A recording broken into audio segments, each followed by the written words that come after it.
అసలు ఒక మహిళ యూటీఐతో ఇబ్బంది పడడం, ఇన్ఫెక్షన్ వల్ల చనిపోవడం అనేది చిన్న విషయం కాదు. ఆ డాక్టర్ గారు ఏం చెప్పారో ఒకసారి చూద్దాం. Lost my 28-year-old patient due to UTI. She was a 28-year-old patient, corporate worker थी, बहुत ज़्यादा पब्लिक ट्रांसपोर्ट यूज़ करती थी, इसलिए थर्ड एपिसोड ऑफ UTI था. इतना ज़्यादा सीवियर कि जब तक वो हमारे पास आए तब तक ब्लड में इन्फेक्शन बैठ गया था एंड हम उन्हें despite of our best efforts we couldn't save हर.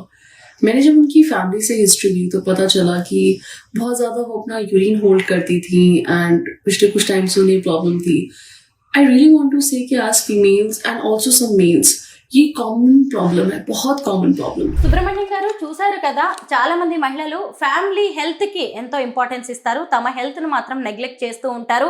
ఈ రోజు ఒక కార్పొరేట్ ఎంప్లాయీ అంటే చదువుకున్నామే అయినా సరే యూరినరీ ట్రాక్ ఇన్ఫెక్షన్ వల్ల చనిపోయారు. దీని మీద మీరేమంటారు? చిన్న నిర్లక్ష్యం మేడం అది.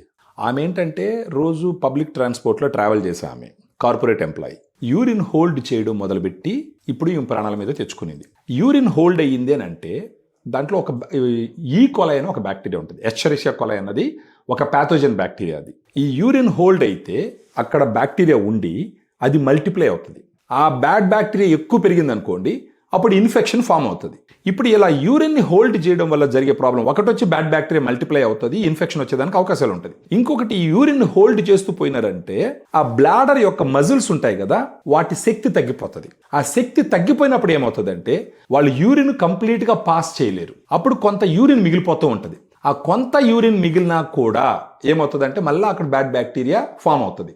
యూరిన్ ఒకానొక లక్షణం ఏంటంటే అక్కడ ఉండే బ్యాడ్ బ్యాక్టీరియాని యూరిన్ ద్వారా బయట తోసేయడం దానికి ఉన్నటువంటి ఒక లక్షణం. ఏదన్నా ఇన్ఫెక్షన్ ఉంది జనరల్గా ఏంటంటే వైట్ డిశ్చార్జ్ అవ్వడమో లేకపోతే యూరిన్కి వెళ్ళేటప్పుడు వాళ్ళకి కొంచెం మంటగా ఉండడం ఇలాంటివి వచ్చినప్పుడు సో అలా ముద్దర పెట్టకుండా మామూలుగానే వచ్చిన బిగినింగ్లోనే గనక మన దగ్గర ఉండేటటువంటి ఫెమిడిలైట్, యూటీ బ్రీజ్ లాంటి ప్రోడక్ట్స్ గాన తీసుకొని మనతో మాట్లాడి తీసుకొని వాడుకుంటే ఉన్నా వాడుకోవచ్చు, లేకపోయినా కానీ వాడుకోవచ్చు.